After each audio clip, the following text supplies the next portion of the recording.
So, I bought an Elgato recently, and I was looking for something to test it with. I had an idea for a game to record and do a video on, but I want to do that one justice. What I needed was a game that was quick, cheap, and easy to talk about. Then I remembered Sonic Forces is free, short, and really easy to rip into. Okay.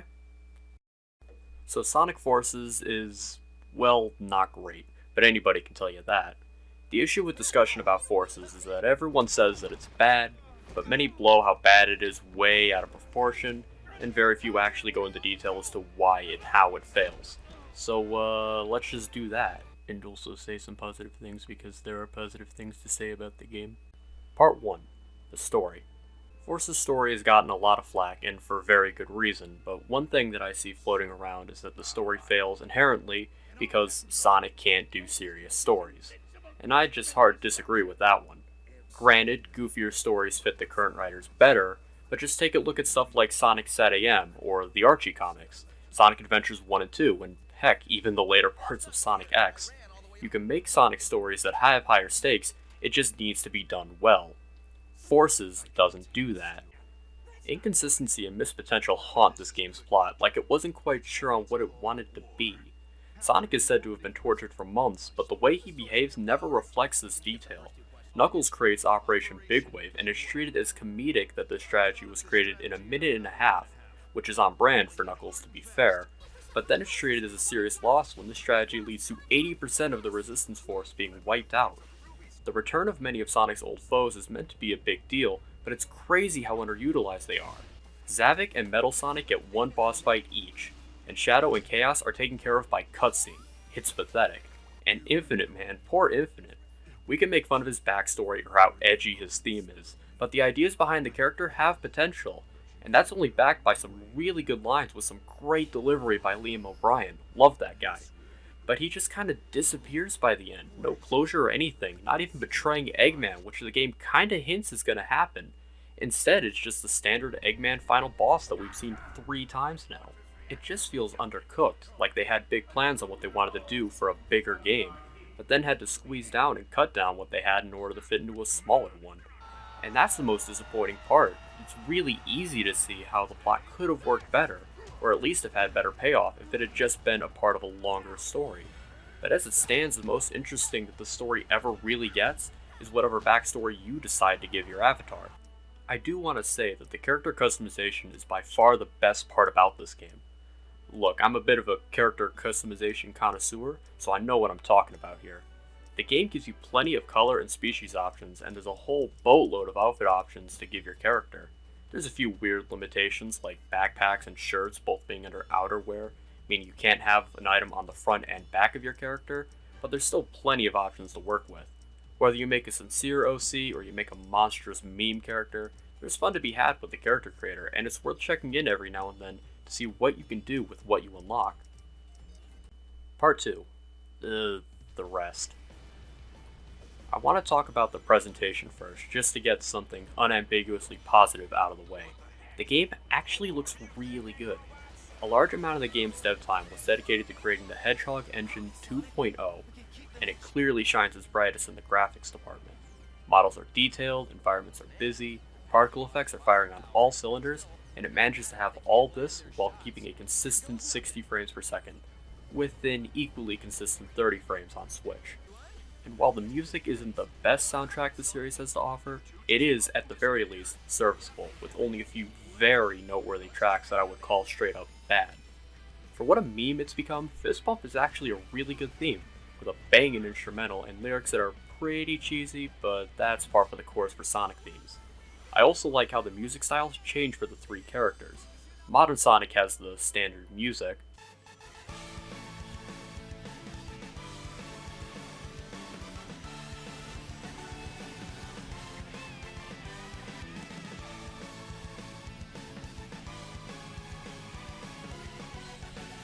the Avatar has music that's similar, but adds lyrics to the mix.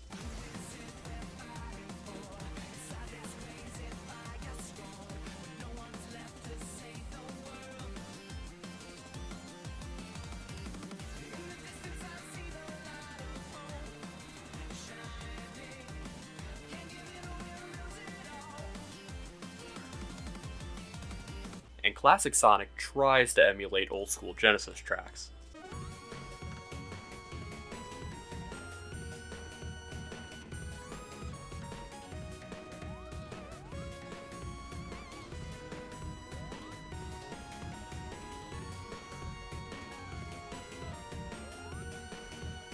I never said it was good, but I respect the attempt. And overall, it manages to give each type of stage a musical identity that keeps them distinct from each other. A good thing, too, since the rest of the game doesn't really follow suit. Modern Sonic is the standard boost gameplay, which isn't inherently a bad thing, but the level design never really does much to make his levels stand out. Very few have any meaningful alternative routes, and so many of them consist of either straight lines or curves that launch you off the stage. The joke, boost to win, has been made about modern Sonic since Unleashed, but it's never been more true than here. Accentuating the problem is that these levels are short, like really short, so any level that does manage to have a halfway decent gimmick or exciting set piece never really gets the chance to run with it.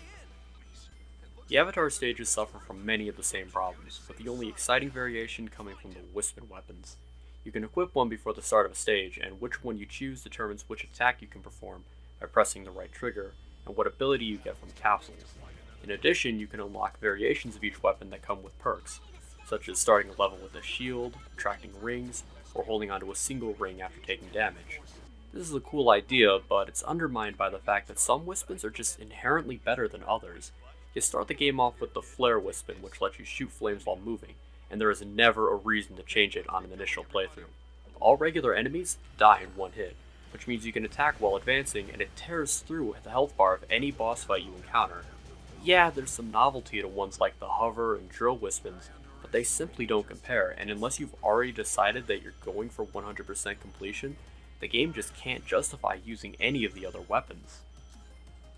And then there's Classic Sonic.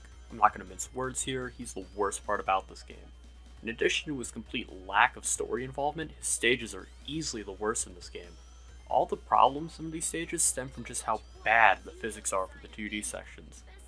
Granted, Modern and the Avatar have this problem as well, but at least they have ways to mitigate it. Here, nuh-uh, you gotta deal with it, and it just feels awful. It feels like they thought the Generations was a bit too floaty, so they compensated by making Sonic weigh 700 pounds. Even the most simple of jumps feels like a struggle, and you'll be hard-pressed to get any kind of momentum from slopes. They did add the drop dash from Sonic Mania here, which is nice, but this came at the cost of the removal of the spin dash button from Generations, which would have helped with that momentum problem I just mentioned.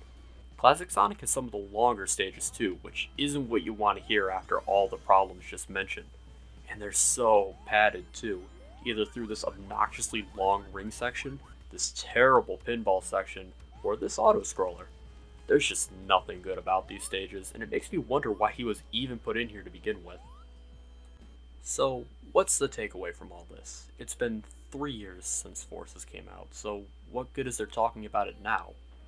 I guess with Sonic's 30th anniversary right around the corner and a new game announcement imminent, it's important to look back on what came before.